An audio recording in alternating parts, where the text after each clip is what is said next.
지난주에도 해보니까 너무 양이 많아가지고 잠깐 리뷰하면서 제가 못 다뤘던 부분 조금 더 다루고 그다음에 바로 들어가도록 하겠습니다.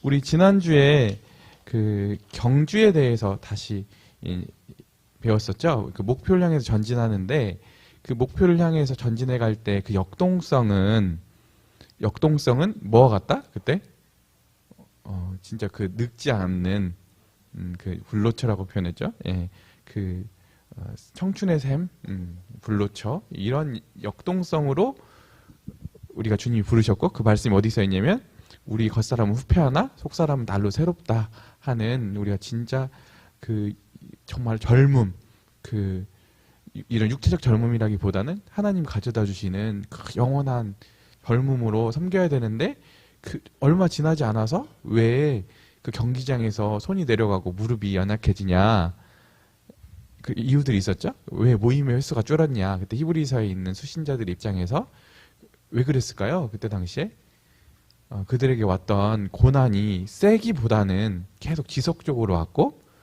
그게 외부적 요인이었죠. 그래서 그 고난이 그 환란이 끝나지 않을 것 같은 거지. 그래서 변절을 가져온다고 했죠. 두 번째는 뭐가 있었죠? 내면에 있어서 우리가 연약해지고 자기 연민에 빠지니까 과도하게 우리가 지치고 그 고난이 과도하게 크게 느껴지기 때문에 그랬다 이렇게 배웠었죠. 네, 그래서 시들게 하는 세력들에 대해서 우리가 이렇게 배워봤었고 그리고 이제 내적 그 피로에서 이런 내용이 나와서 장망성이 나와서 장망성 이게 뭐냐면 장차 망할 도성, 예, 장차 망할 도성. 근데 이 아브라함은 이 땅을 사는 동안 나그네로 살 수 있었던 이유가 이 앞으로 올 도성, 하늘의 도성, 위로부터 내려오는 새 예루살렘. 실제로 하나님이 우리 가운데 뭘 주실 거냐면 나중에 새 예루살렘을 위로부터 내려주실 거예요. 새로운 도시를 우리에게 주실 거거든요. 그 아브라함은 그 도시를 본향 삼아서 그 도시에 가고 싶어서 이 땅을 사는 동안 뭐로 살았다고요? 나그네로 살았다. 아시겠죠? 예, 그 얘기가 있었어요. 그 다음에 또 소생케 하는 능력, 이 신선함은 도대체 어디서 오는가? 키워드 여러 가지가 있었지만 뭐였죠? 오히려 내 자신에 집중하고 나를 케어하는 게 아니라 오히려 다른 사람을 세우고 섬기고 사랑할 때 오히려 그 영생하는 그죠? 우리 안에 늙지 않는 그 생동감이 다시 회복될 수 있다. 이런 내용들에 대해서 배워봤었죠. 그리고 또 신앙의 전수도 우리가 알아봤었죠. 신앙의 전수를 위해서는 우리 앞선 세대의 이 다음 세대, 2세대, 3세대들은 앞선 세대의 그 근본에 대해서 충분히 전수를 받아야 되고 그것을 벗어나면 안 된다. 그럼 이미 끝난 거다. 그랬죠. 또 반대로 그대로 답보해서도 안 되죠. 답습에서도. 그게 아니라 또 새로운 우물을 파야 되듯이 또 우리 세대에게 똑같은 건데 우리 앞선 세대가 똑같은 건데 가서 보면 또 우리 안에 우리 세대에 하나님 역사하셔서 또 새로운 게 되는 이게 우리 세대에게 요청되는 지점들이다. 그리고 제가 마지막에 지금 너무 많아가지고 못했던 지점들이 이런 부분이 있었어요. 어떤 부분이었냐면 그리고 이런 내용도 있어요. 하나님이 우리를 환난 가운데 지키시고 우리를 보존하시는데 때로는 다니엘의 새 친구처럼 우리 위경 가운데 기적적으로 건져내시기도 하시지만 또 한편으로는 우리가 그것을 넉넉히 견디어서 그것을 그렇게 해서 하나님이 우리를 또 승리로도 이끄신다. 하나님이 두 가지 방법을 다 취하실 수 있다. 이렇게 배웠었죠. 그리고 또 131페이지 한번 펴볼까요? 이 부분이 되게 중요해서 우리 청년들에게도 그렇고 우리의 일상의 신앙을 이해하는데 너무 중요한 부분이어가지고 그래 읽어드릴게요. 130페이지 맨 아래 세 번째 줄 그러면 새로운 축복이 올 것이다.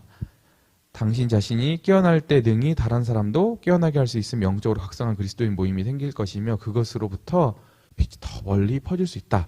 당신도 이런 무리에 속해야 한다. 주님은 당신을 사용하길 원하신다. 사람의 눈으로 보기에는 뭐라고요? 비록 당신의 위치가 별것이 아니더라도 당신께서는 당신을 사용하고자 하신다. 그 이유는 간단하다. 하나님은 당신이 숨겨진 위치에서 조용한 봉사를 하는 것을 원하시기 때문이다. 이게 무슨 뜻이냐면은 여러분들이 우리는 자꾸 내 배경, 내 조건을 바꾸려는 싸움을 하려고 해요. 그게 주님을 잘 섬기는 줄 알아. 그죠? 네. 그리고 세상 사람들이 안 알아주거나 세상 사람들에게 또 교회 안에서도 그렇고 세상에서도 그렇고 눈에 띄지 않으면 이게 별일이 아니라고 생각을 해요. 근데 주님은 거기에 초점이 있는 게 아니야. 그건 하나님을 인식하지 않고 사람을 인식하는 데 다 오는 거잖아요. 하나님을 인식하면 뭐예요? 이 순간순간들이 다 소중하지 않아? 하나님이 맡기신 일이고 이 일들을 통해 날 지금 훌륭하게 하시는 소재요. 그게 순간들이라고 생각하면 작은 일이 어디 있어. 그래서 우리 인생들을 보면 어떤 인생이 더 뛰어난 것처럼 보이지만 그게 아니에요. 실은 우리는 다 거기서 거기지 다 질그릇이거든. 가치가 없어. 근데 그 안에 무엇이 담겨 있나가 중요하잖아요. 지금 여러분들의 인생이 그러니까 우리가 교회 안에서 세상에 있는 조건들로 보고 그 사람에 대해서 혹여나 더 우대하거나 그 사람이 더 나은 하나님의 은혜 가운데 있다고 생각하면 아닌 거죠. 오히려 우리는 무엇을 볼 수 있어야 되냐면 때로는 그 조건이 사람의 눈에 보기에는 별 볼 일 없는 것처럼 보여도 하나님의 역사하심을 봐야 돼. 그래서 그 지체 가운데 담긴 예수님을 보고 그 지체 가운데 하나님이 역사하고 있구나. 근데 우리는 자꾸 하나님의 복이 우리가 외형이 바뀌고 내 직업이 바뀌고 내 재산이 바뀌고 이러면 하나님 역사하신다고 생각을 하는데 그게 아니다. 하나님 때로는 그걸 허락하시기도 하지만 그게 중요한 게 아니다. 어떤 상황에서든지 우리는 주님 영광을 드러낼 수 있고 주님의 자녀로 변해갈 수 있는 더 나은 조건도 더 좋은 조건도 없다. 아멘? 예, 그래서 여러분들이 진짜 그런 시각을 가지면 오히려 작은 소자 소중히 여기겠죠. 그래서 교회 안에서는 그런 싸움을 하는 데죠.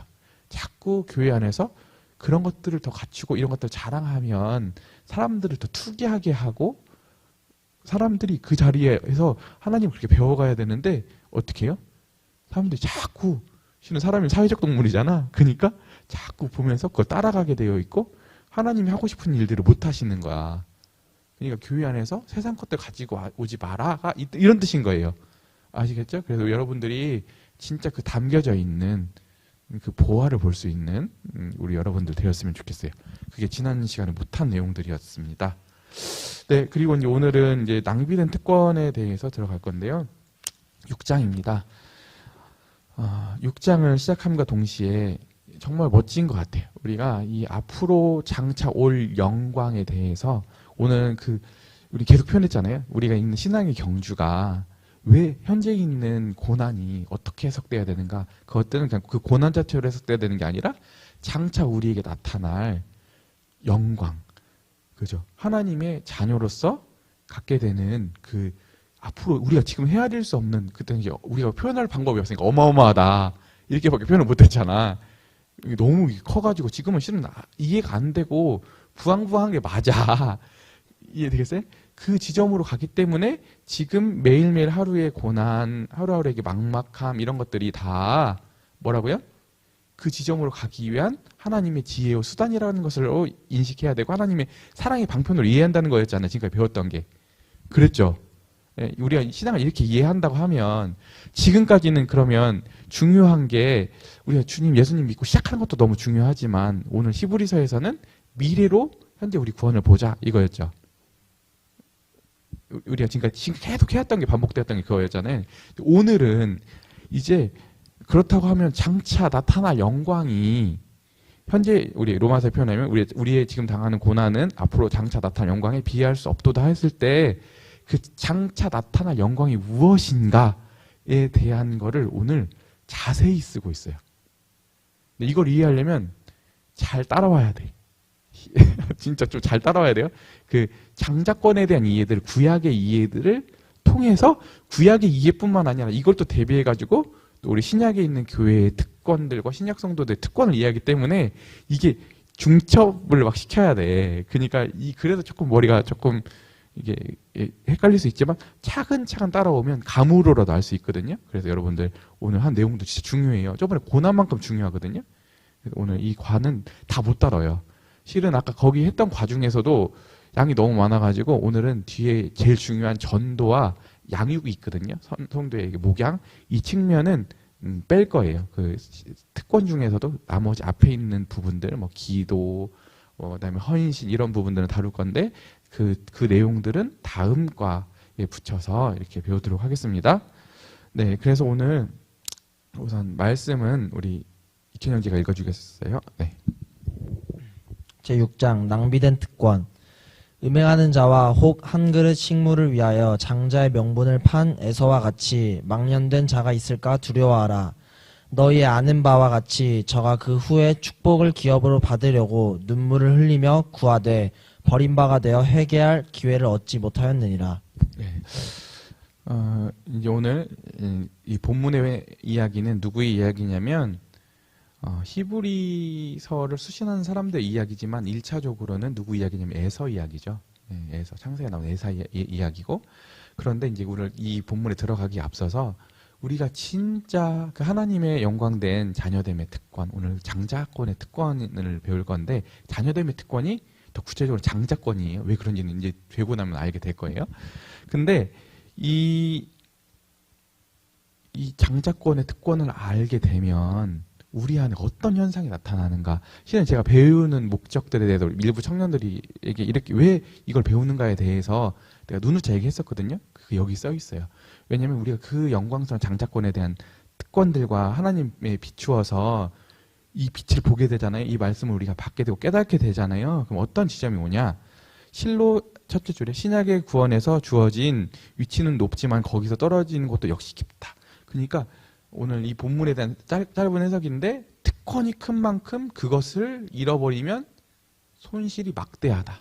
그냥 막대한 정도가 아니라 이거는 진짜 뒷목 잡고 쓰러질 정도가 아니라 진짜 이건 천추의 한이 남을 손실이다. 이걸 얘기하는 거예요.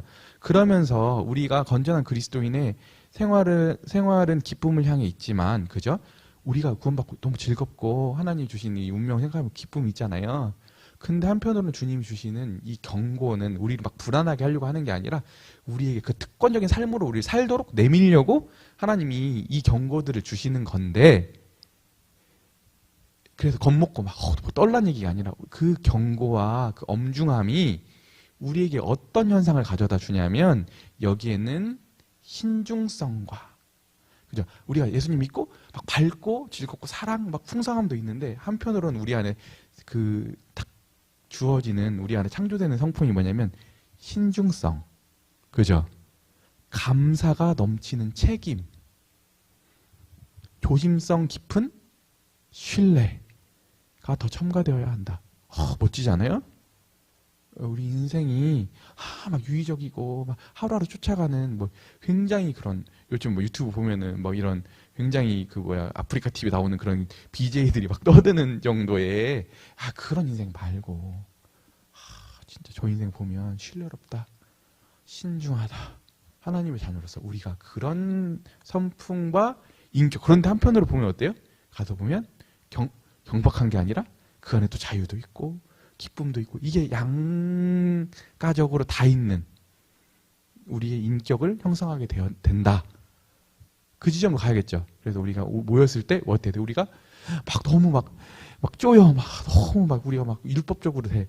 그거는 성령님이 아니죠. 우리 풍성함 누림이 있어야 되죠. 근데 한번으로 모였는데 막 너무 막 방만하고 가서 무질서해. 그것도 가서 보면 하나님께로부터 온 게 아니다. 양쪽이 다 있어야 된다. 이 얘기를 하고 시작하죠. 그죠? 그러면 이제 본문에 대해서 나오는데, 에서는 이삭의 장자였다. 아브라함, 이삭, 야곱 그렇게 되는데 원래는 에서였어요. 그죠? 이삭의 장자였어요.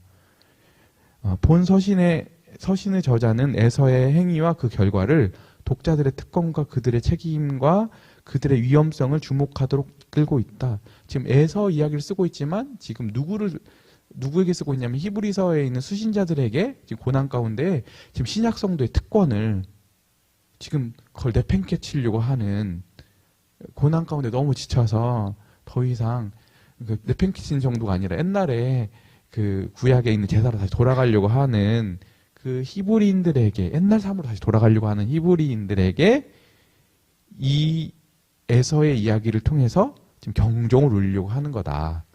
아시겠죠? 예, 근데 동일하게 지금 히브리서에 있는 저자들뿐만 아니라 2차, 3차적으로는 우리를 대상으로 하고 있다. 이렇게 얘기하고 있는 겁니다. 아시겠죠? 네. 그래서 여기 보면 맨 아래쪽으로 온전한 의미에서 최초의 높은 지위를 고려해 봄으로써만 알 수 있다. 이 경고는 그죠? 이 경고가 얼마나 엄중한 건지는 이제 우리 앞으로 전개될 이 특권이 얼마나 큰지를 알게 되면 시컵 놀랄 거다. 이 얘기를 하고 있는 거예요. 아시겠죠?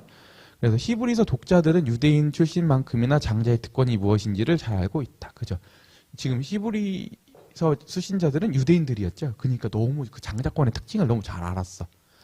신약의 그리스도 교회 회원의 영예로운 높이 지위 및 실로 그리스도 자신의 그와 같은 지위를 묘사한 데 쓰이고 있다. 그러니까 지금 구약에 있는 그 장자권 있잖아요. 그 장자권을 가지고 우리가 앞으로 우리 신약 성도에게 주어져 있는 그 영광, 앞으로 완성을 설명하고 있다고 하는 거예요. 같은 거라는 거예요. 아시겠죠? 예, 그래서 그 이야기가 이렇게 써 있죠. 히브리서 12장의 문맥에서 장자에게 속하는 하늘의 특권은 온전히 소유해서 즐긴다는 것은 믿음의 경주장에서 달리는 사람이 영광스러운 목표에 이르렀을 때 획득하는 경주의 승리의 상과 동등한 것이다. 그러니까 히브리서는 이 장자권을 또 다른 말로는 뭐냐면 경주를 완주했을 때 주어지는 그러니까 상. 그러니까 하나님을 기쁘시게 하는 사람이 어떤 사람입니까? 하나님이 살아계신 걸 믿는 것과 또 뭐예요? 그가 상 주시는 걸 믿는 사람이야 할 때가 했을 때 이 상이라고 하는 것은 이 장자권을 얘기한다고 하는 거예요. 이해되겠어요? 그러니까 지금 하나님을 우리 기쁘시게 하려면 이 특권을 알아야지만이 우리 하나님을 기쁘시게 할 수 있는 삶을 살아낼 수가 있다라고 얘기하는 거예요. 너무 중요하죠. 그래서 중요하다고 한 거예요. 진짜 중요하죠. 그죠? 그래서 장자권은 경주에서의 상, 로마서에 나타난 장차 나타날 영광하고 같은 겁니다. 아시겠죠? 네. 그래서 이제 짧게 보면 근데 먼저 우리 장자 되신 분이 있는데 누구 예수님이시죠? 히브리서의 주제이신 예수님이신데 과거에서는 예수님이 이거는 이제 예수님의 선제적인 측면에서 뭐냐면 예수님이 아직 성육식은 하시기 전에 말씀으로 계셨잖아요. 육신을 입기 전에 그때 모든 피조물보다 먼저 계셨죠. 그러니까 그런 의미에서 주님은 받아들이셨다, 장자시다. 두 번째 현재의 의미에서는 왜냐하면 예수님이 이제 죽으시고 부활하시고 하나님 보좌 우편에 계시죠.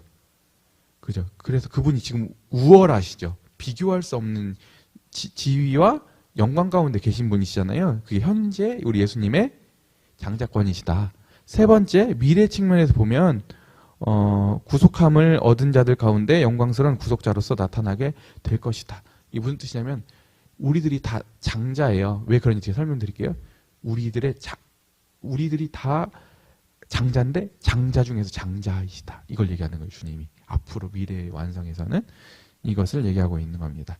그래서 이제 그 다음 137페이지 첫 줄에 보면 즉 그리스도는 창조의 왕국과 구속의 왕국과 완성의 왕국에서 각각 최고의 인물이시다. 그러니까 주님은 이 창조 세계에서 지금 우리가 이 세계 있잖아요. 이 세계 앞으로 주님 다시 오실 때 마감될 이 세상 가운데서 주님은 창조주이실 뿐만 아니라 이 세계에서 단연 빛나시는 분이시죠. 주님 같은 존재가 없으시잖아요. 육체를 입으신 분 중에서 가장 우월하시고 탁월하신 분이시잖아요. 두 번째 구속의 왕국은 뭐냐면 여기서는 교회라고 할 수 있을 것 같아요. 하나님 나라에서 주님은 이곳에서도 가장 장자이시고 가장 높이 되시고 영광 가운데 있는 분이시다. 완성된 왕국, 앞으로 올 새하늘과 새 땅, 새 예루살렘, 앞으로 궁극적인 거기서 주님은 거기서도 장자이실 거다. 그래서 우리가 예수님, 즉 장자이신 예수님을 바라보자 이렇게 얘기하는 겁니다. 예. 그래서 예수님을 또 다른 표현에서 먼저 나신 자라고 하는 성경이 굉장히 많거든요. 신약 성경에 보면 그게 장자를 얘기하는 거다. 장자권을 얘기하는 겁니다. 이렇게 써 있는 겁니다. 그죠? 그래서 한 10번째 줄에 보면 그러나 너희가 이른 곳은 히브리서 지금 12장 23절 12장 22, 23절에 나오는 내용인데 그러나 너희가 이른 곳은 하늘에 기록한 장자들의 총회와 교회니라. 그죠? 우리가 다 장자들인 거예요. 장자. 남녀노소 다 할 것 없이 하나님 믿는 사람은 딸이어도 상관없어요. 다 장자예요. 다 장자. 이해되시겠죠? 네. 그런데 이 장자권이라는 말은 지금 이렇게 쓰고 있지만 구약의 의미를 참조할 때, 구약에서 설명하는 것들을 이해할 때 그 분명한 의미를 알 수 있다고 하는 거예요. 그런데 우리는 일반적으로 장자하면은 출생의 순서대로 한다고 생각하지. 맞아요. 그걸 무시하는 건 아니거든요. 근데 그거에 결정적으로 제한받는 것은 아니다. 그래서 나중에 우리 세계구세교회 십자가의 승리에 보면 하나님의 원리 중에 하나가 뭐냐면 첫째 것을 폐하시고 둘째 것을 세우심이라고 하는 원리가 있어요. 하나님이 그렇게 역사하시거든요. 근데 그건 이제 뒤에 설명을 하면서 더 자세히 가겠습니다. 그런데 이제 이상 언급과는 정반대의 시간의 관점에서 볼 때 엄연히 먼저 나임으로 먼저 주어진 환경 아래서 특정한 경우 그의 장자권을 잃는다는 말은 있을 수 없을 것이다. 이게 르우벤의 이야기를 봅시다. 르우벤이 누구죠? 그리고 지금 아브라함, 이삭, 원래 에서인데 에서가 바뀌었죠. 장자권을. 좀 알죠? 그 털 해가지고 그 얘기는 좀 너무 기니까 안 할게요. 근데 지금 야곱이잖아요. 야곱의 12아들이 있었죠. 지금 그 아브라함부터 이삭을 통해서 원래는 에서로 가야 되는데 그 장자권이 야곱으로 가서 원래는 르우벤에게 가야 되죠. 근데 르우벤의 생애를 보면 창세기에서 몇 가지 사건을 기억을 하고 있는데 합한채 사건이라는 게 나와요. 이게 맨드레이크라고 하기도 하고 그런다고 해요. 그게 뭐냐면은 인삼 이런 거랑 비슷할 수도 있어. 그러니까 뭔가 당시에 그 최음제나 여성의 임신을 도와주는 약초와 같은 거였어. 근데 그거를 르우벤이 찾아요. 그래서 자기 엄마한테 갖다 줘. 레아에게. 야곱에게는 2명의 본처와 2명의 첩이 있었잖아요. 그죠? 그런데 갖다 주는데 둘이 싸우거든요. 둘이 그 레아하고 라헬이. 그래서 라헬이 그걸 달라고 해. 왜냐면 임신을 못 하고 있으니까. 근데 그걸 나중에 주고 근데 그때 당시에 야곱이 레아에게는 가서 동침을 하지 않았어. 그래서 자녀가 없었어. 계속 자녀가 생산이 안 됐단 말이에요. 근데 그때 합한채를 주고 가서 어떻게 하냐면 가서 이제 잠자리를 가지고 그다음에 아들이 태어났는데 그 아들의 이름이 이사갈이에요. 하나님이 그 값을 쳐주셨다. 이 의미가 그 뜻이거든요. 이사갈. 근데 그리고 나서 또 어떤 결정적인 실수를 하냐면, 그러니까 그걸 보더라도 그렇게 좋은 환경은 아니었죠. 엄마가 천대받는 걸 다 보고 자란 거잖아. 그리고 그러면서 이 결정적으로 어떤 실수를 하냐면 자신의 아버지의 첩이 있었거든. 빌하라고. 근데 그 빌하가 하고 잠자리를 해. 그래서 나중에 가보면 역대상인가 보면은 왜 역다였나? 왜 르우벤의 장자권이 옮겨갔냐? 아버지의 침상을 더럽혔기 때문이다. 얘기하고 있어요. 그래서 이 장자권이 누구에게로 가냐? 르우벤의 장자권이 누구에게로 가냐면 첫 번째는 1차적으로 누구한테 가냐면 요셉에게 가요. 근데 장자권의 특징은 3가지가 있어요. 이건 다 이해해놓으면 좋아요. 첫 번째는 유산을 2배 받아요. 만약에 제가 유인관 여기 책에 보면 이렇게 써 있거든요. 근데 나는 구체적인 예로 설명해 드릴게요. 저희는 지금 3남매죠. 저하고 베베자매하고 찬송자매인데 제가 장남이잖아요. 그러면 우리 아버지 재산도 없지만 재산을 4등분을 해. 4등분을 해가지고 제가 2를 가지고 동생들 1을 갖는 거예요. 5명이면 6을 해가지고 내가 2를 가지고 나머지가 1을 갖는 거고. 아시겠죠? 이 장자는 유업을 2배 받을, 유산을 2배 받을 특권이, 2배 이상을 받을 특권이 있어요. 아시겠죠? 그래서 이 르우벤의 장자권이 누구에게 넘어갔다고요? 요셉에게 넘어가잖아요. 그래서 요셉에서 나중에 야곱이 그 이집트로 갔을 때 요셉의 2 아들들을 만나죠. 누구죠? 므낫세와 에브라임이잖아요. 둘을 이 아이들은 내 거다. 왜냐면 장자란 뜻이 그 아버지의 소유다는 뜻이거든요. 왜냐면 모든 기력의 시작이기 때문에 그래요. 그런데 2배를 받죠. 요셉은. 앞으로 땅 분배도 2개 받죠. 한참 후에 나중에 이제 그 이집트에서 생활과 그 이후에 출애굽하고 나중에 정복하고 그 이후에 땅을 분배받을 때 요셉 지파는 2배로 받죠. 그죠? 2번째 장자권의 특징은 뭐냐면 주도권. 왕권, 주재권 그래요. 그러니까 장남이기 때문에 저는 저희 집에서 하는 대소사에 대한 결정권을 가지고 있죠. 근데 한나라에서는 왕권이죠. 그게 왕권. 가문에서는 가문의 어떤 막 종갓집의 어떤 권한 이런 거잖아요. 그죠? 그것을 가지고 있었던 게 원래 르우벤이었잖아요. 근데 그 주재권이 왕권이 누구에게 넘어가냐면 유다 지파에게 넘어가는 거예요. 그래서 누가 태어나죠? 예수님이 태어나잖아요. 그리고 다윗의 왕가가 실제적으로 유다 지파에서 왕조가 계속 이어지잖아요. 그리고 실제로 어땠어요? 남유다. 그렇죠. 남유다. 그러니까 대표하잖아요. 대표. 이렇게 이 르우벤의 장자권 중에 아까 뭐예요? 왕권, 주도권은 누가 가져간다고요? 누구? 유다가 가져간다. 그럼 이제 세 번째가 있거든. 형님 책에 써 있는 거에 다시 읽어가면서 세 번째는 뭘까요? 어떤 특징이 가지고 있을까요? 제사장권.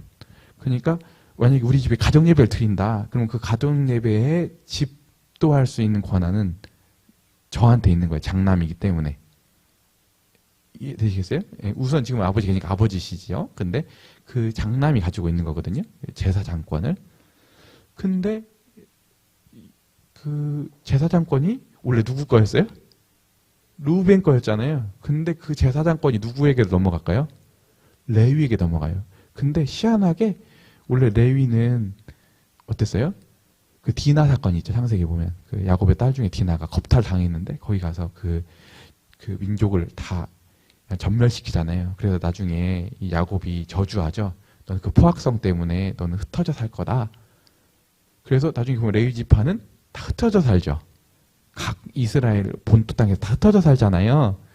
근데 그 저주가 복으로 바뀌죠. 왜? 언제? 금송아지 사건 때 칼을 빼서 자기 동족들을 다 우상 숭배했던 걸 처단하거든. 너 나를 향한 열심이 특심이구나. 또 내가 쓸게. 그래서 하나님이 이제 레위 지파를 제사장 지파로 삼으시고 이제 아까 르우벤이 가지고 있었던 세 번째 제사장권이 옮겨가는 거예요. 아시겠죠? 이거 엄청 중요하지 않아요? 그러니까 여러분들 앞으로 나타날 영광이 엄청나잖아요. 이게 지금 헤아릴 수가 없거든. 나중에 진짜 통치자가 된다고 하는 거는 지금도 대통령 되려고 하는데 그런 건 비교도 안 돼. 하나님 우리가 나중에 주실 이건 여러분 대선에 여러분 당선되는 거는 진짜 말도 안 되는 거잖아. 그지? 진짜 절대 불가능한 일이에요. 여기 근데도 불구하고 그것보다 더 큰 영예가 있을 건데 엄청난 영예가 있을 건데 그 영예의 2배, 3배를 갖게 될 거야. 그 영예도 너무 큰데 앞으로 이스라엘은 장자가 아니에요. 교회가 장자가 되었거든요. 그것도 뒤에 설명해 드릴게요. 왜냐하면 그 장자권이 또 언제 옮겨지냐면 이스라엘 백성을 하나님이 제사장 나라로 불렀거든요. 넌 내 장자다 이렇게 불렀거든요. 근데 이스라엘 백성들이 어떻게 됐어요? 제사장 나라에 대한 권한을 잘 행사를 안 했어. 처음엔 하나님이 거룩하라고 하니까 제사장이 거룩해야 되니까 거룩하라고 했는데 어떻게 했어요? 우상 숭배에 빠졌어. 근데 하나님이 이제 어느 정도 치유가 돼서 하나님이 계속 다스리셨지. 계속 그들 핍박 가운데 환난 가운데 두시고 전쟁 가운데 두셔서 하나님 그들 다루셨어요. 그래서 이제 더 이상 우상 숭배가 문제가 안 됐어. 근데 나중에 가보니까 그때에 대해서 하나님이 이제 제사장 나라는 자기들만 훌륭한 게 아니라 가서 선교적인 하나님을 증언하고 주님의 복음과 하나님의 통치를 확장해야 되는데 그들이 국수주의에 빠져가지고 자기들만 옳고 나머지 이방 민족들은 개 취급하고 이렇게 되니까 그리고 결정적으로 그들의 불신앙이 예수님을 못 박는 사건으로 인해서 그들의 장자권이 누구에 옮겨지면 교회로 옮겨진 거예요. 그러니까 이스라엘도 아들이지 하나님이. 우리는 장자지. 엄청난 특권인 거예요.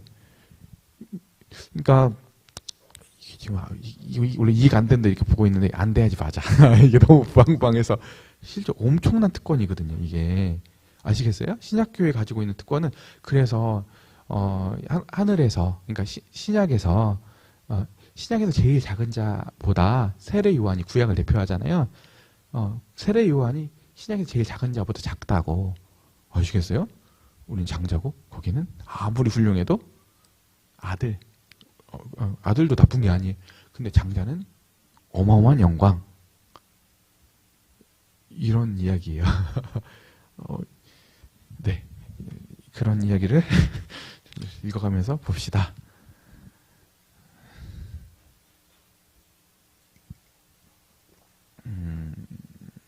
그래서 여기 보면 138페이지에 보면은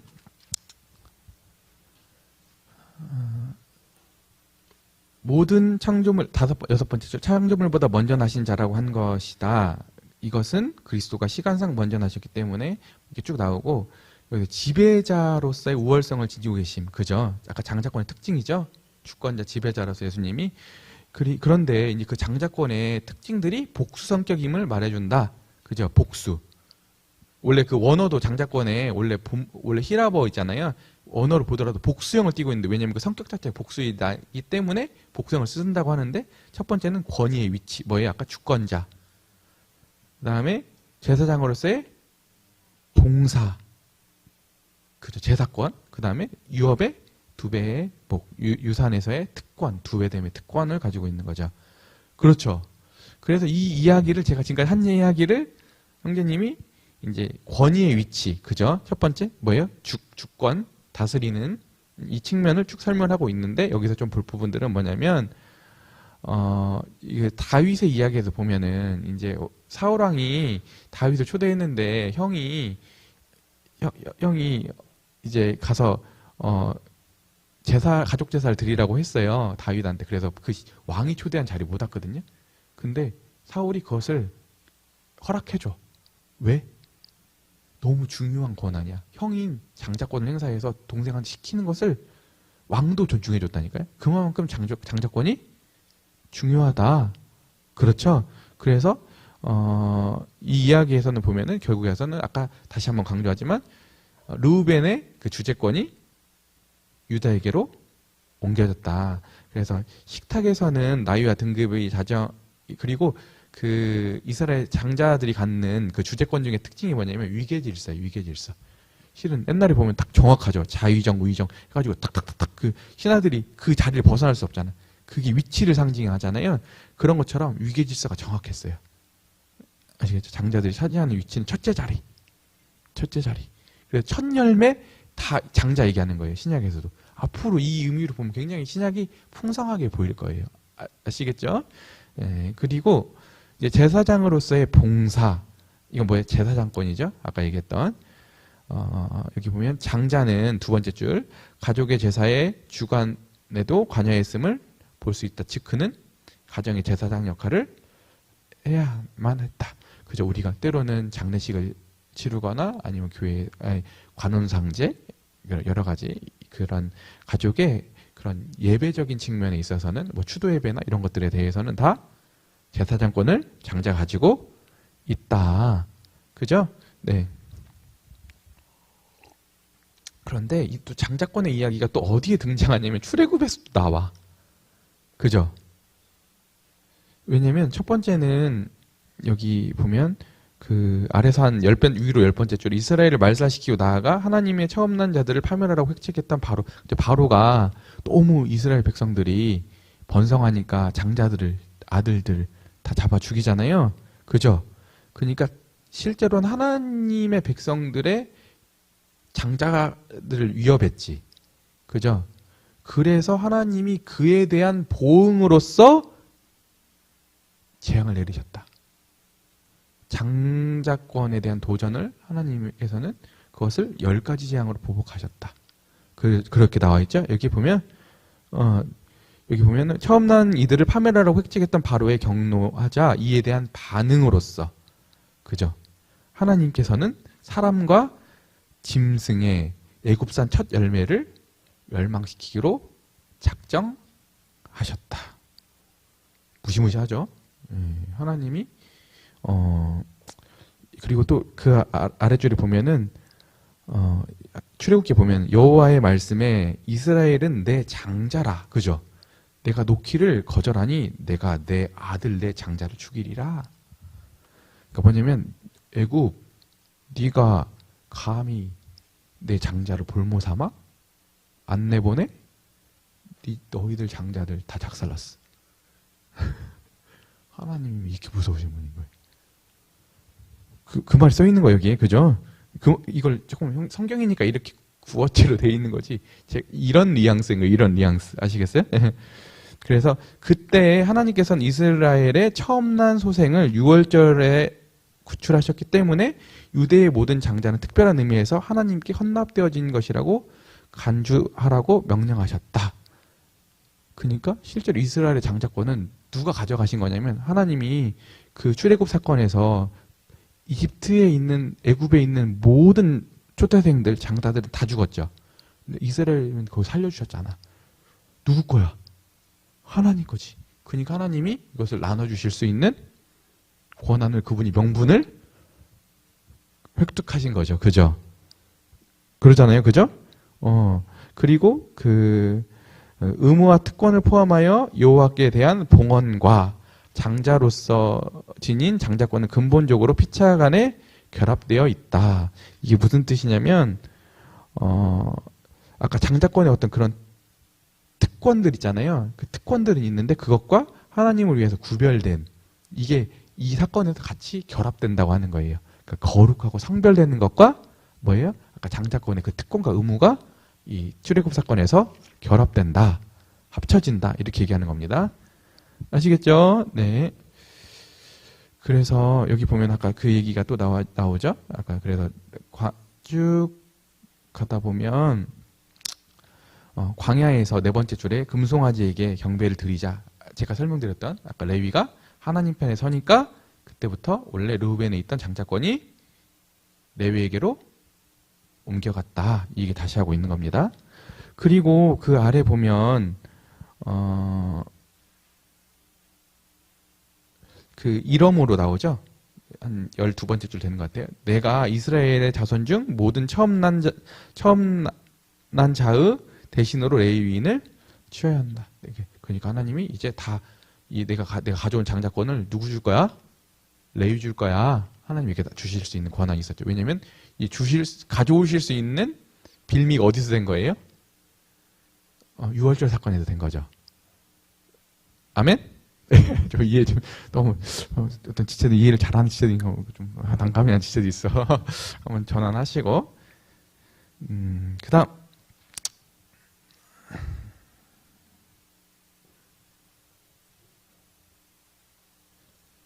그런데 여기 보면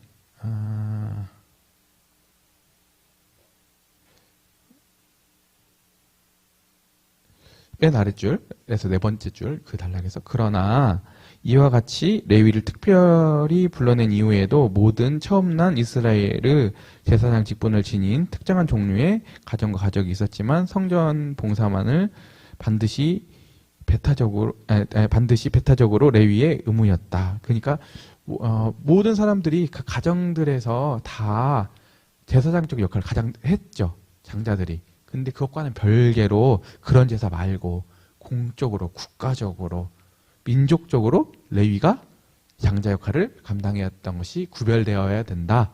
이 얘기를 하고 있는 거예요. 두 개 같은 게 아니다. 똑같은 장자권 성격을 지니고 있지만 두 개는 같은 성격이지만 다르다. 이 얘기를 하고 있는 거예요. 그 다음에 나는 성경에 써있진 않지만 이 생각이 들었어. 왜 하나님이 그 레위를 제사장을 삼으셨나 들었었나? 읽는데 그 칼로 도륙하잖아요. 그 민족을. 그러니까 하나님이 이때 되면은 실은 성전에서도 칼잡이지 않아? 고기 썰어야 되니까 갈라야 되고 하니까 그 칼잡이를 이제 하나님의 칼잡이로 바꾸시는 거지. 레위로 보면은 나 그렇게 느껴졌거든요. 그 다음에 그 유업의 2배의 몫의 배분. 다시 한번 아까 첫 번째 권리가 뭐라고요? 주재권, 왕권. 두 번째는 제사장권. 세 번째는 유업의 2배의 몫의 배분. 그죠? 여기 보면 맨 아랫줄 자기의 소유의 두 몫을 줄 것이니 그는 자기의 기력의 시작이라. 장자의 권리가 그에게 있음이라고 했다. 예를 들면 어떤 아버지가 제가 설명했던 거 있잖아요. 넷을 두고 있을 때 5몫을 나누어서 장자에 두 번을 줘야 된다. 그 다음에 그리고 이것은 끝나서 이 장자권에 대한 의미는 제가 그냥 이거를 막 여러분들 주목하려고 한 게 아니라 실제적으로 구원의 전 역사 중에 매우 중요한 사건들이 이상에서 언급한 이스라엘의 장자권의 중요한 규례와 관련이 되어 있으며 또 그것으로부터 나왔다. 성경을 진짜 깊이 이해하고 신구약을 통전적으로 보고 싶으면 이 장자권의 이해는 필수적이다. 이렇게 하고 있는 겁니다. 아시겠죠? 네, 그래서 중요하다고 한 거예요. 네. 그 다음에 또 아래서 보면은 또 르우벤은 창세기 35장 22절에 기록된 것 같이 수치스러운 죄 때문에 장자의 권리를 박탈했으며 따라서 그의 가문에서 메시아가 오는 권리마저 잃어버렸기 때문이다. 실은 하나님 주권에서 이제 그렇게 원래도 이게 운명적으로 될 거지만 만약에 가정을 해보면 아니었으면 예수님이 누구의 후손이야? 르우벤의 후손으로 오셔야 되는 거죠. 원래는 그죠? 좀 잔인하죠? 어떤 면에서는 하나님이 우리가 이게 다 이해해야 되는 측면이 하나님을 이해할 때 하나님은 저번에 배웠을 때 모든 사람을 다 사랑하시죠. 차별이 없으시죠. 근데 하나님이 야곱은 사랑하시고 에서는 미워하셨다고 했어요. 이 양가적인 걸 다 아는 게 중요한 것 같아요. 냉혹해. 근데 하나님은 또 그것도 선을 바꾸시거든요. 네, 근데 냉혹해. 그건 부정할 수가 없는 것 같아요. 계속 될 이야기들이 실은 다 밝은 이야기만 있는 건 아니에요. 네. 그래서 여기 보면은 아까 또 반복이네요. 그 두 몫은 요셉에게 갔고 제사장 이브는 레위에게 갔고 142페이지 권위와 통치의 지위는 유다에게 갔고 그죠? 그래서 원래는 제가 한 말이 여기 써 있네요. 이상이 언급한 사건의 결과 하나님의 결과에 부응하여 메시아 혹 달리 기대해 볼 수도 있었을지도 모르는 루벤 지파의 사자가 아니라 유다 지파의 사자이다. 그죠? 그래서 원래 루벤이 원래는 아브라함, 이삭, 에서 이렇게 돼야 되죠. 근데 야곱이 들어갔다고. 그죠? 그 다음에 루벤 지파 아니라 유다 지파. 그 다음에 원래는 뭐예요? 하나님의 장자인 이스라엘 그랬는데 뭐예요? 하나님의 장자인 교회 이렇게 되는 거예요. 그래서 다시 아래서 5번째 줄 이 특권은 모든 구약 계시 발전사 중에서 지극히 중요한 부분에 영향을 주며 형태를 갖추게 하여 그것이 신약 구원사의 장착을 하나님 나라에 미친다. 이것은 다음 여러 가지 국면을 볼 때 사실이다. 이게 얼마나 이게 덧뼈저리게 후회스러운 일이냐면 단지 이름만 빼앗긴 게 아니라 앞으로 이 영예와 이 상급과 이 부와 이 모든 결과는 영원히 간다는 거예요. 영원히. 앞으로 이 영혼은 누구 거냐면 아까 이삭, 야곱 거고 유다 거고 교회께 되는 거예요. 이 장자됨의 특권이. 근데 이게 이 땅에서만 끝나는 게 아니라 어디까지 간다고요? 장차올 하나님 나라에까지 미친다. 계속 이 넷대루가 붙는다. 아시겠죠? 그러니까 아까 처음 읽었던 이 팥죽 한 그릇에 이 장자권을 팔아먹은 에서의 이 결정과 그의 불신앙은 얼마나 가슴 아프게 경종을 울리는 아픔인가 볼 수 있겠죠. 그죠? 이걸 경우로 여기면 되겠어 안 되겠어요? 그래서 오늘 하루하루 주어지는 매일의 일상들, 오늘도 하루하루 주님을 섬길 수 있는 이 기회들, 어느새 우리는 이 특권들을 놓치게 되면 누구를 방불하게 살아가는 거냐? 에서를 방불하게 한다. 에서가 되진 않는데 겁을 주는 거야. 사실은 나쁜 겁이 아니라 좋은 겁을 주는 거예요. 그러면 안 된다. 걸맞지 않는 거다. 너의 그 장자권에 네가 하루하루 그렇게 반응하는 것은 그것은 너무 그 특권을 낭비하는 거야. 오늘 제목이 왜 낭비된 특권이다. 그걸 얘기하고 있는 겁니다. 아시겠죠? 네, 그래서 결국에 와서는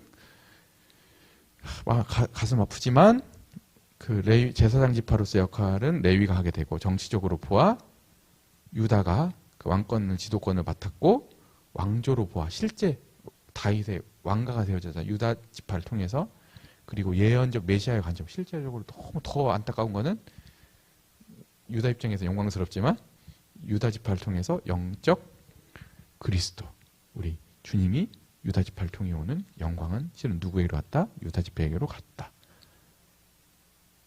그래서 그리하여 이스라엘의 장자권은 현실적, 이건 추상적으로 어떤 관념적인 현실적, 무섭잖아요. 현실적, 개인적, 가족적, 국가적 사건을 위해 하나님께서 정하신 역사의 기초이며 시발점뿐만 아니라 하나님의 예배와 영감과 예언과 메시아 왕국에 있어 보편적이고도 실로 영원한 원리의 실현을 위해 하나님 정하신 기초 및 시발점이 된다. 중요하다. 그러니까 어렵게 생각하지만 중요하다. 아시겠죠? 네. 그래서 이제 교회의 장자권이 나오죠. 앞서 설명했죠? 아까 그 이스라엘 장자권이 누구에게로? 교회에게로 넘어왔다. 그래서 이제 그 장자권을 여기 우리에게 적용해 보는 거예요. 아시겠죠? 이제 우리에게 위대한 기회가 왔어. 신약 성도에게는 이런 삶을 살 수 있는. 그래서 그 아래에 보면 그 교회가 하늘에 기록된 장자들의 총회. 그죠? 우리의 교회의 다른 이름은 뭐예요? 장자들의 총회.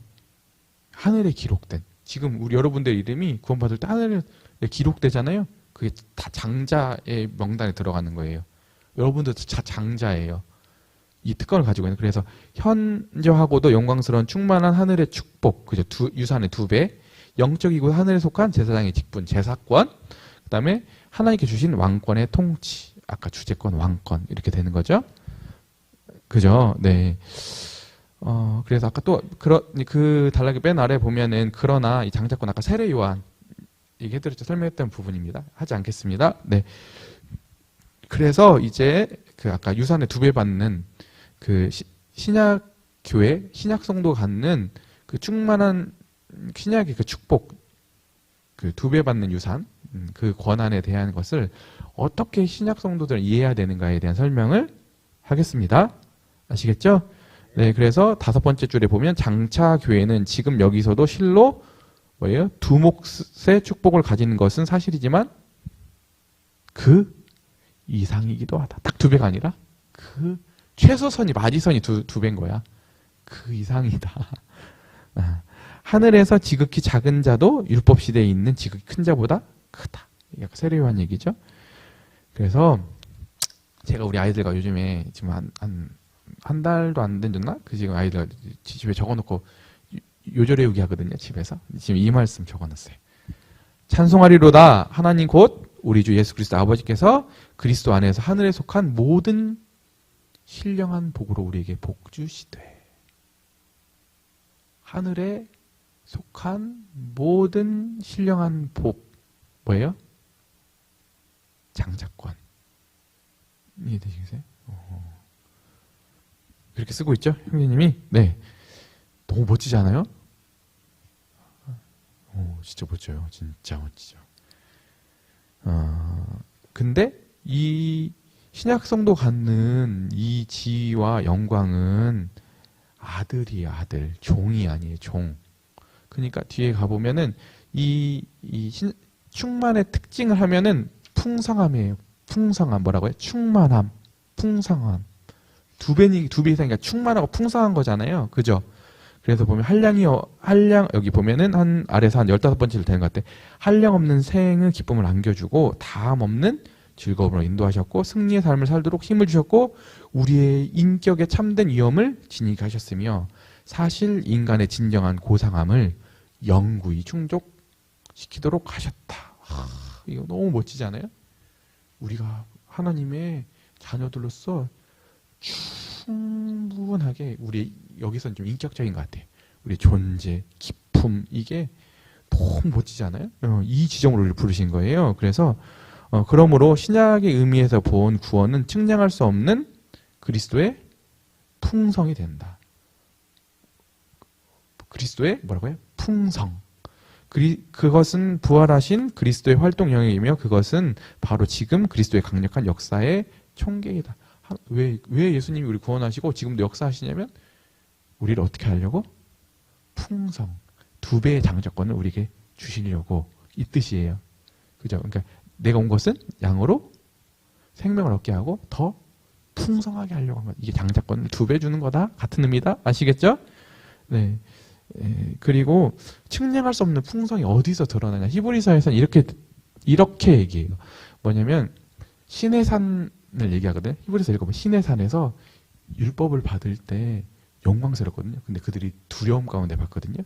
근데 이 하나님께서 이제 우리 신약 성도는 어디로 부르시냐면 시온산으로 불러요. 거기는 축제, 환호 2개가 엄청 대조되는 거거든요. 이거 좀 더 깊이 있게 봐야 되는데 그건 여기 설명하지 않겠습니다. 어쨌든 그 대조가 우리의 장자권이 얼마나 풍요한지에 대한 유비로한 설명이다. 아시겠죠? 네. 그리고 우리 또 146페이지 보면 맨 아랫줄에서 3번째 줄 성경의 말은 비록 치유의 사상도 내포되어 있지만 단지 그 정도의 의미로만 그치지 않고 그 이상의 뜻을 가진다. 그죠? 왜냐면 소극적인 게 아니라 적극적이다. 그때 제가 얘기했죠. 율법, 우리 제사, 예술. 율법은 최소선. 그걸 넘어서는 것도 좋은 거잖아요. 근데 그게 아니라 극치. 진짜 여러분 프리미엄 리그 보면 왜 막 사람이 막 그걸 왜 빠지지? 그거 진짜 멋진 거예요. 최고의 지점들이에요. 최고의 지점. 사람이 할 수 있는 최고 못하는 어느 정도 넘어서는 깐당깐당한 게 아니라 인간이 할 수 있는 극치를 갖는 거거든. 그게 예술이거든요. 오늘 여기서 하나님이 우리를 부르신 것은 최소 수준이 아니라 하늘에 속한 그 영광의 극치를 우리 가운데 이루시려고 부르신 것이다. 그죠? 그래서 뒤에 보면 나오는 말씀이 있는데 오늘 찬양 나중에 이런 찬양했어요. 우리 능력과 부하지의 힘과 존귀와 영광 맞죠?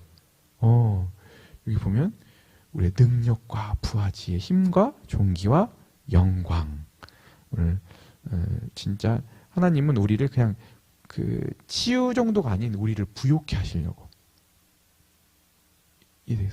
우리가 그냥 간신히 구원받는 정도가 아니라 너무 훌륭해지게 하시려고. 이게 목적이라는 거예요. 아시겠죠? 장자권의 2배라는 의미가 이런 의미를 담고 있는 겁니다. 아시겠죠? 주님은 우리를 그렇게 하시려고 부르신 것이다. 그냥 이 땅에 있다가 간당 하다가 부끄러운 구원 받듯이 그렇게 천국 간신히 들어가는 이런 구원이 아니라 넉넉히 우리의 존재가 이 땅을 살면서 하루하루 이 시간들을 통과해서 우리의 인격이 담길 수 없는 예수님이 담기고 신의 성품에 참여해서 훌륭해지도록 주님이 부르신 거다. 그 말 써 있는 거예요. 아시겠죠? 네. 그 다음에 신약의 제사장 직분은 이게 진짜 많이 쭉 나와요. 이건 진짜 이게 핵심이거든요. 우선 이거 넘어가고 이것도 다 못 다뤄요. 이거 원래 이걸 쭉 다 다루려고 했는데 이게 너무 많이 되다 보니까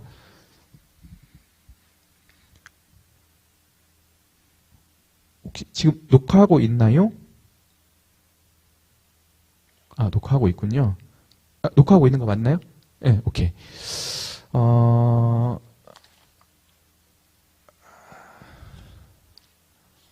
그래서 우리가 이 제사장을 가기 전에 이제 아까 우리가 3가지였잖아요? 뭐였죠? 다시 한번 유업의 유산의 2배, 그 다음에 제사장권을 잠깐 놔뒀다가 이제 뒤에 있는 주제권, 왕권, 신약교회 가지고 있는 왕권을 다루고 제사장권을 다 오늘 하지 않고 중간에 마치도록 할게요. 왜냐면 뒤에 있는 부분이 너무 중요하고 양이 많아서 거기까지 못 갈 것 같아요. 계속 어느 지점을 하는지를 제가 계속 지도를 알려주죠. 그걸 따라오시는 거예요. 교회의 왕국 이렇게 봅시다.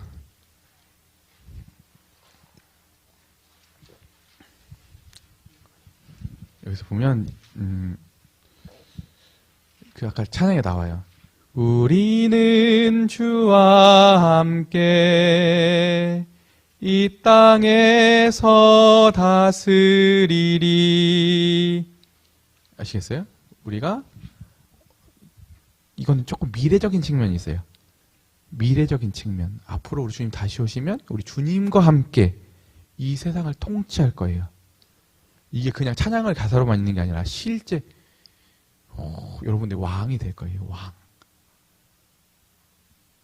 여기 보면 그런 만큼 교회는 어느 날인가 하늘의 왕적 계급이 될 것이다. 왕가. 여러분들 옆에 있는 지체들 조금 세상 사람들 어리버리하다고 무시하면 돼요? 이거 말이 안 되는 거지. 감히 왕족을 지금 말이 안 되는 거지 지금 그잖아요. 그 얘기하는 거잖아 지금. 즉 장차 올 하나님의 왕국에서 지배적인 귀족이 될 것이다. 지배권을 아까 장자권 중에서도 주재권을 행사하게 될 것이다. 적은 무리여 무서워하지 말라. 아버지께서 그 나라를 너에게 주시기를 기뻐하셨느니라. 그죠? 더 나아가서 이 땅만 다스리는 정도가 아니라 그 아래 있죠. 우리가 천사를 판단할 것을 너희가 알지 못하느냐. 아까 왕이 하는 일이 재판도 하거든요. 천사들이 잘못들을 누가 판단한다고요? 우리가 한다고요. 지금은 잠시 못하지만 나중에는 우리가 할 겁니다. 왜 웃는 거야 이거? 감동스러워서 웃긴 거. 너무 부방부방해서 웃는 거야. 진짜 우리가 그런 부르심을 입은 거예요. 이게 너무 어이가 없어서 실수가 나오지. 웃었어요? 이렇게 한 게 이삭 리브가가 웃은 거야. 이런 일이 너 아들 낳을 거다 하는데 웃었어. 지금 다 웃었어. 무슨 말인지 알아? 어마어마한 거야, 어마어마한 거. 우리가 천사를 판단할 것을 알지 못하느냐. 이기는 그에게는 내가 내 보좌에 함께 앉게 하여 주기를. 내가 이기고 요한계시록에 나온 말씀이죠. 얼마 전에 봤던 보좌에 함께 앉는 것 같이 하리라. 이게 뭐냐면 주님이 지금도 하나님 보좌 우편에 앉으셔서 무슨 일 하시냐면 이 세계를 다 통치하고 계시거든요. 보이는 세계, 보이지 않는 세계를 지금 통치하고 계시죠. 하나님 보좌 우편에서. 이 보좌 우편에 앉는다는 거는 지금 통치한다는 걸 얘기하는 거예요. 통치의 보좌를 얘기하는 거예요. 보좌에 앉아서 통치하잖아. 탁탁 이 세상을 통치하시는데 주님이 앉아 계신 것처럼 우리가 그 옆에 앉아서 통치할 거다. 누구에게? 오늘 매일매일 하루의 삶을, 고난을, 하루의 막연함을 이겨내서 온 너희에게 이렇게 될 거다. 이 비밀을 알기를 원합니다. 아멘이죠?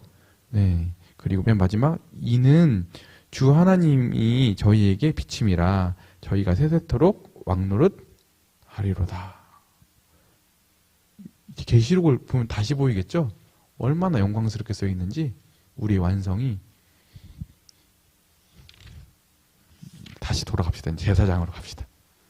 146배로 다시 돌아가서 교회에 있는 현재 장자권 중에 제사장권은 어떤 특권이 있나 봅시다. 이 장자권은 우리의 노력의 여하로 되는 게 아니다. 그잖아요. 뭘로 된다고요? 하나님의 부르심에 따라 되는 거다. 하나님의 소명에 따라 되는 거다. 하나님 너 이거 해 하니까 되는 거다. 내가 내 노력 여하로 되는 게 아니다. 이 말은 또 다른 말로 은혜다. 이게 얘기하는 은혜다. 그죠? 네, 내가 잘나서 내 어떤 조건이 있어서 그렇게 된 게 아니라 하나님의 부르심 때문에 된 거다. 그래서 이거 가졌다고 해서 교만하거나 그러면 멋없는 거다. 이거 완전 안 맞는 거다. 이게 하는 거예요. 그죠? 그런데 이거에 대해서 오해가 있어. 어떤 오해가 있냐면 이 제사장 하면 딱 떠오르는 게 뭐냐면 만인 제사장주의야.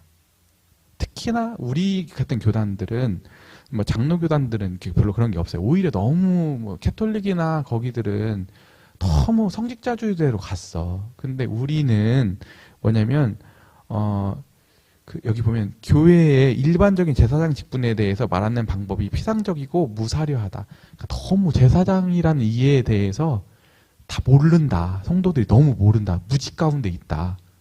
왜 무지 가운데 있냐? 왜냐면 아이러니하게도 만인제사장주의를 잘못 이해하고 잘못 적용해서 그렇게 된 거다. 그러니까 제대로 된 은사자가 나와서 하나님이 주신 그 일들 해야 되는 사람들이 이걸 잘 가르치고 잘 적용하게 해야 되는데 만인제사장에서 너나 나나 다 제사장이라고 그런 걸 잘못 이해해가지고 너도 설교하고 나도 설교하고 나도 가르치고 나도 목회하고 그러니까 옛날에 지금은 안 그러지만 우리 교회 제일 먼저 없앤 게 그거잖아요. 형제 모임 없었잖아요. 형제 모임. 다 모든 사람들이 다 만인제사장이니까 다 같이 공동 교회가 산으로 가는 거지. 그렇게 하는 게 성경의 원리가 아니라는 것을 우리들이 수정하기 위해서 뭘 배운 거예요? 성경에서 말하는 장로직 배운 거잖아요. 그죠? 이렇게 적용하는 것은 누구나가 다 설교하고 누구나가 다 목회하고 이렇게 해야 된다고 생각하는 것은 만인제사장주의를 오해한 거다. 이 얘기를 하는 거예요. 쭉 읽어보세요. 다시 자세히. 아시겠죠? 그래서 거기 보면은 아래서 한 5번째 줄 보면은 그것과 반대로 정반대로 지역교회는 안수받은 사역자를 두고 있으며 동시에 원리상으로 일반적인 제사장 직분을 실천하고 있다. 이게 무슨 말이냐면 우리의 전 존재, 실제로 우리 삶에 있어서는 만인제사장이 맞다는 거예요. 어떤 성직자를 두고 하나님을 만날 필요가 없죠. 우리는 모든 성도가 성령을 가지고 있는 관계로 다 하나님께 예배드리고 하나님께 어디서나 예배드릴 수 있는 특권을 다 가지고 있다. 하지만 이렇게 실행하는 지역교회에서는 이게 적용되는 게 아니다. 아시겠어요? 두 개가 다른 영역이다. 이렇게 얘기하는 거예요. 이걸 혼돈하지 마라. 그렇죠? 그리고 맨 아래줄에 보면 실제상으로 모든 신자의 실질적인 제사장 직분을 행하고 있지 않다. 일반적인 제사장 직분과 일반적인 설교의 자유는 결코 동일한 것이 아니다. 하나님의 교회에는 일반적인 설교의 자유는 존재하지 않고 누구나가 다 설교하는 게 아니에요. 누가? 단지 성령의 자유에만이 있어. 성령님이 이 사람 시키고 싶으시면 그 사람을 준비시켜서 그분이 하시는 거지. 누구나가 다 제사장이기 때문에 설교하라고 주신 게 아니다. 누구만 그 자유를 가지고 있다? 성령님만 가지고 있다. 이 성령께서 그 자신의 뜻과 통제에 의거하여 그 은사를 분여하고 또 그 은사를 적절히 집행하도록 이끄신다. 성령의 역사와 세우심으로 되는 거다. 만인제사장주의 오해하지 말아라. 왜냐하면 그렇게 되면 산으로 간다. 이 얘기를 하는 거예요. 아시겠죠? 이거 오해를 딱 해놓고 이제부터는 그렇다고 하면 아까 만인제사장이라고 하는 게 왜소한 거냐? 그게 아니다. 우리가 일반적인 의미 아까 그 만인제사장주의라고 하는 게 얼마나 큰 특권을 가지고 있는지 이제부터 내가 설명할게.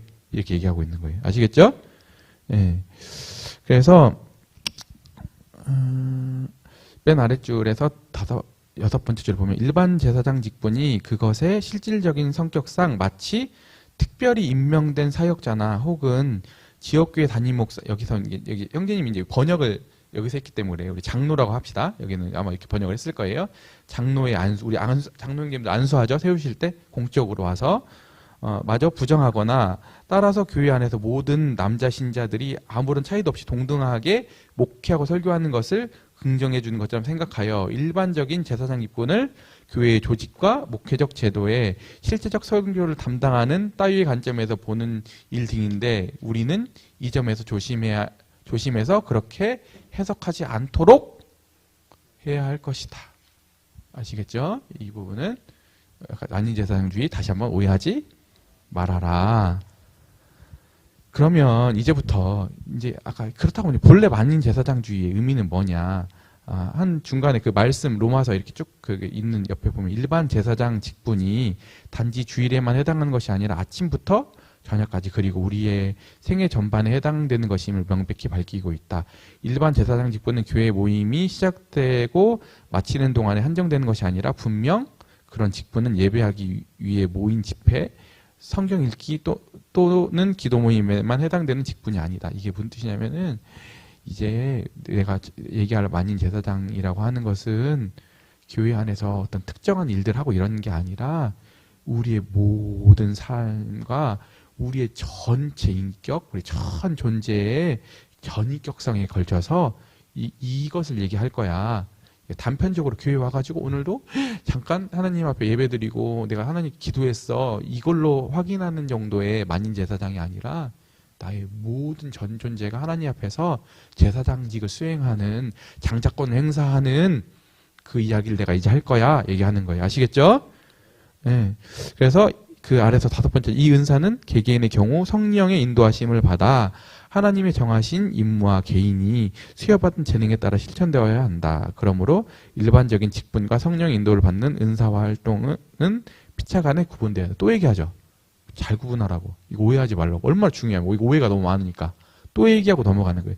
그런데 그 옆에 149페이지 신약의 모든 5번째 줄 모든 제사장이 다 특수목회나 하나님의 봉사를 위하여 신령한 은사를 소유자는 아니다. 더욱이 그와 같은 성령의 은사를 받은 사람마저도 모든 경우 다 직분을 받은 것은 아니며 또 당연히 말씀을 전파 활동에 투입되는 것은 은사가 있어도 못 쓰는 거다. 은사가 없으면 당연히 안 되는 거고 은사가 있어도 하나님이 아니야 세우시지 않으면 은사가 있어도 못 쓰는 거다. 아시겠죠? 그래서 이 일은 또 다시 각자 매 경우마다 성령의 새로운 명령과 인도하심을 받아 활동했다.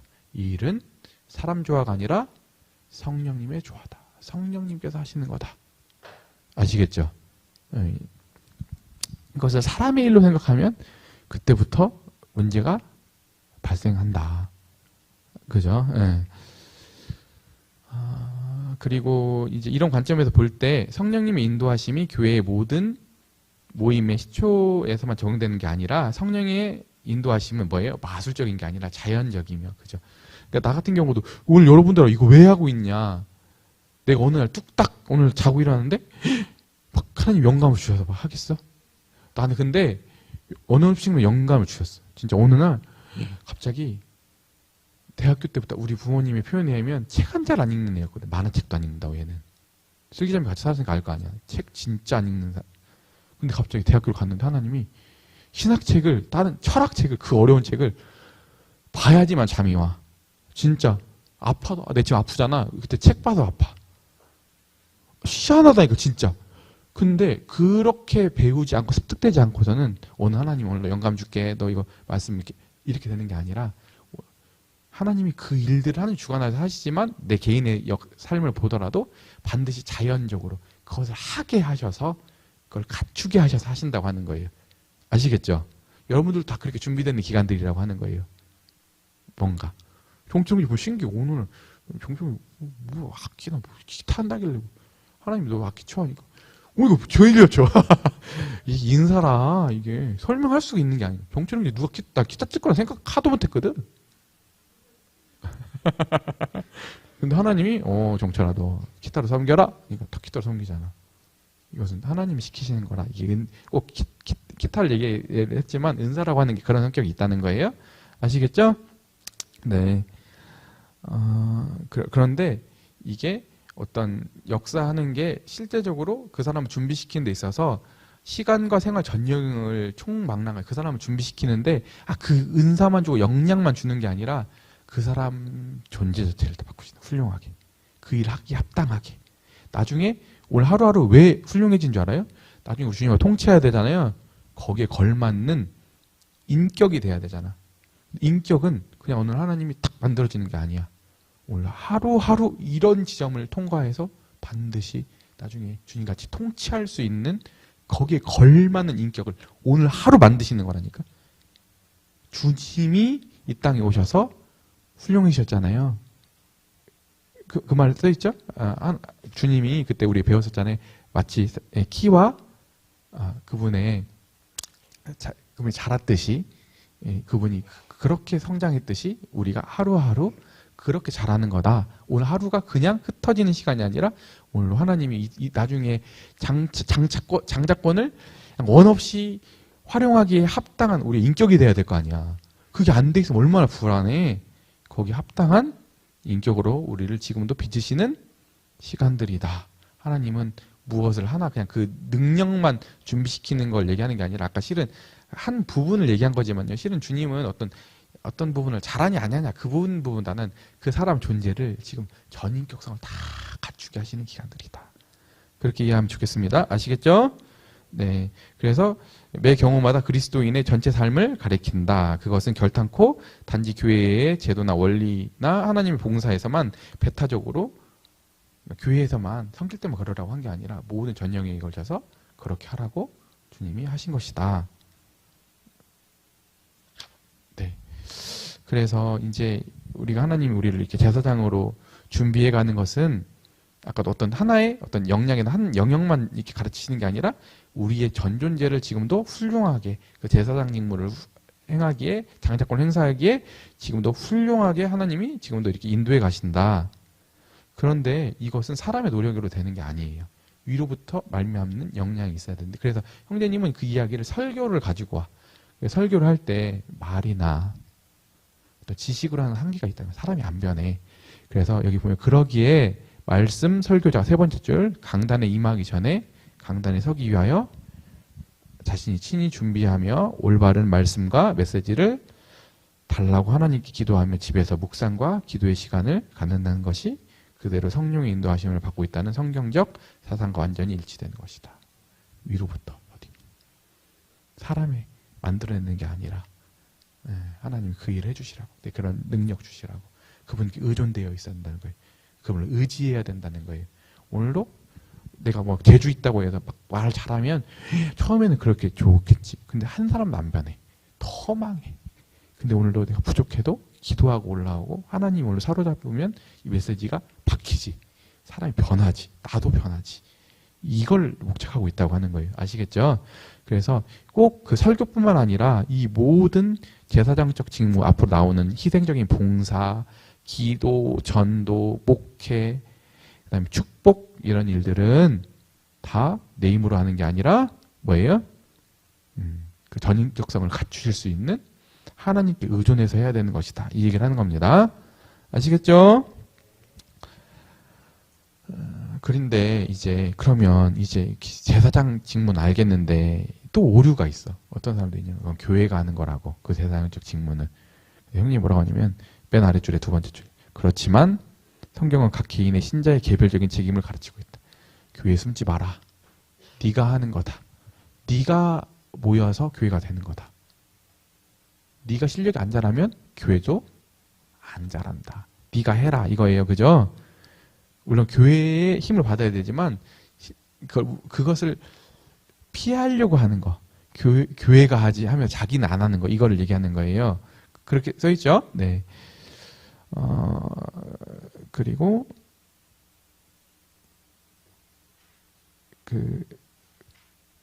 첫 번째죠. 우리는 우리 자아에 막연한 일반적인 우리 속에 숨겨놓아서는 안 된다. 만약 그렇지 않다면 모든 사람의 일은 결국 아무 사람의 일도 되지 않을 것이 아니다. 교회 탓하다가 우리 모두 다 안 하고 있다. 이 얘기하는 거예요. 그리고 그 아랫줄, 7번째 줄 보면 지금 우리가 말하고 있는 것은 교회의 일반적인 제사장 직분이며 또 교회의 구성원에 대한 것이다. 다시 한번 강조하죠. 이것은 다시 한번 뭐예요? 아까 교회 안에서의 어떤 목양이나 은사 이런 걸 얘기하는 게 아니라 만인 제사장의 본래 의미를 지금 잘 설명하고 있는 거다. 자꾸 잃어버리니까 형님이 또 얘기를 써놓는 거예요. 이거 지금 지도 여기야. 이렇게. 아시겠죠? 그리고 이제 첫 번째 제사장 직분의 특징은 뭐냐면 희생의 거룩한 봉사. 희생 그렇죠. 시간이 조금 남았네요. 네, 희생 오늘도 하나님에 대한 헌신, 희생 이런 부분인데 152페이지에 보면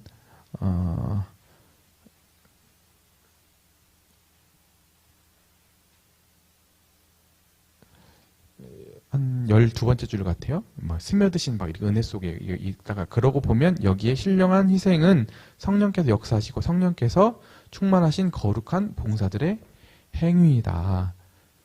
성령께서 역사하시는데 안 충만한 게 이상한 거 아니야? 그렇죠. 그러니까 헌신을 하는데 그냥 있는 것도 없는 것 드리고 이런 게 아니라 성령께서 역사하시면 그 헌신이 무서워. 그러니까 우리가 잘 알아야 되는데 사람들을 막 교회 안에서 잘못된 막 가르침이나 추동해가지고 헌금하게 하면 안 되죠. 하나님 그거 진짜 싫어하시거든요. 그거 완전 그 종교 사기꾼이라고 하는 거예요. 근데 우리 이번에 은광님이 설교하셨잖아 저번에 캠프장 집사하는데 설교 그때 왜 4월인가 하셨죠? 5월인가? 아니 4월, 그때 하셨는데 그때도 우리가 이런 취지니까 주님 나라를 위해서 이렇게 합시다. 그 다음날 막 눈물이 나더라고. 막 성도님들 형편 뻔히 하는데 어떻게 연보를 이렇게 드리지? 그 다음날도 눈물이 나더라고. 그 다음 주도. 그 다음 주는 눈물이 안 나. 너무 무서워서. 도대체 하나님 역사하신데 이건 뭐지? 이거 돈 어디서 나오지? 이해되겠어요? 하나님께 역사하시면 째짜게 하는 게 아니라고 하는 거예요. 우리 교회에서 그거 알아야 돼요. 막 우리 교회가 막 돈 뜯어내려고 돈 많이 내는 사람 세우는 교회 아닌 거 알죠? 근데 우리 교회에서 왜 헌신을 보죠? 헌신은 그 돈 내냐 아니냐를 얘기하는 게 아니라 그 사람이 얼마나 하나님께 붙들려 있냐 아니냐, 그 사람 마음이 하나님께 얼마나 뺏겨 있냐, 하나님이 그 사람을 충만히 역사하시냐 아니냐를 보는 거기 때문에 그런 거예요. 아시겠죠? 네. 그런데 이제 헌금을 잘못하면 여기 5번째 줄 알아서 즉 교회의 선교 사역을 위해 바친 헌금은 단지 그리스도인의 자선행위, 이렇게 뭔가 이렇게 적선다 주면 안 된다는 거예요. 교회. 하나님 받지도 않으셔 하나님은. 그 가증이 여기서 하나님. 그죠? 그 다음에 선교사, 교회 봉사, 설교자, 목사들은 팁을 받고자 한 게 팁 주듯이 할지 봐라. 그죠? 그래서 우리 그때 갈라디아에 배웠죠. 앞선 목회자들에게 어떻게 해야 돼 우리가? 배나 존경하고 책임져야 되고. 그게 그래서 내가 유관이 옆에서 보잖아. 제일 질이 나쁜 사람, 돈 가지고 목회자 다루는 사람들. 제일 나쁜 거 질이. 왜냐면 사람은 약하거든. 돈을 가지고 사람을 다루는, 목회자뿐만 아니라 돈을 가지고 사람을 다루는 사람이 제일 나쁜 거예요. 사람은 그런 존재가 아니잖아. 더구나 하나님 일을 하는데 돈으로 자기가 우지자지하려고. 말이 돼? 우리 교회가 여기까지 온 이유는 그걸 양보 한 번도 안 했어. 그런 일에. 옛날에 유력한 형님이 하나 있었는데 그 형님 나간다고 하니까 교회에서 무리를 일으켰던 형님이 우르르 와가지고 그 형님 나가면 예배당 지을 수 있을 것 같냐고. 가서 그 형님한테 발 빌고 그 다음 그 형님 붙들어 놓으라고. 교회에 산보라고 할 건 아는데. 이거님 그렇게 했겠어요? 안 했겠어요? 안 했지. 이해되겠어요? 그런데 타협보면 안 되는 거예요. 목회자도 그런데 흔들려서는 안 되지만 성도들도 똑바로 정신 차리고 그렇게 하면 안 되는 거예요. 영적으로 풍성한 걸 받았으면 여러분들은 주님 주신 여러분의 물질 은사로 섬겨야 되는 게 합당한 거죠. 목회자를 비굴하게 만들면 안 되지. 미리 채워야지. 아까 또 막 목회자들 막 신성시하는 얘기 아니에요. 기본적인 삶을 책임져야 되는 거잖아요. 이게 정당한 거다. 아시겠죠? 네. 그런데 여기 보면 만약에 그분들이 실제로 다른 일에 종사했었으면 세상에서 성공했을 거다. 그 얘기 써 있는 거예요. 그 정도 열정, 그 정도 에너지 쏟아부은 거면 세상 어디 가도 큰 수입을 올렸을 것이다. 그 정도. 내가 봐도 그래. 우리 형제님들 섬기는 거 보잖아. 봤을 때 최소 진짜 그 열정을 그냥 그 일에만 쏟아보면 몇 억씩 벌걸? 1년에? 그럴 뿐에 질비해요, 교회에.